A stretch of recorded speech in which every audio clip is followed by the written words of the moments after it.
আব্বা ডাকছো? বয় মা, একটু সুখ দুঃখের কথা কম। আম্মা রান্না চুলায় সুখ দুঃখের আলাপ আরেক সময় আসসালামু আলাইকুম। কেমন আছেন সবাই?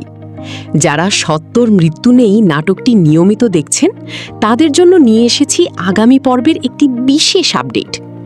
গত পর্বে আমরা দেখেছি জামালের জীবনের কঠিন এক মোড়, যেখানে সে তার স্ত্রী মরিয়মকে নিয়ে গভীর সংকটে পড়েছে। নাটকের গল্পের দিকে তাকালে দেখা যায় জামাল এবং মরিয়মের সম্পর্কের টানাপোড়েন এখন চূড়ান্ত পর্যায়ে।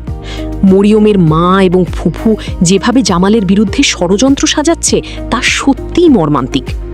মরিয়ম যে একজন মুমিন নারী, তাকে দিয়ে জামালের জীবন শেষ করার জন্য যে নীল নকশা তৈরি করা হয়েছে তা আগামী পর্বে একটি বড় সংঘাতের জন্ম দিতে পারে।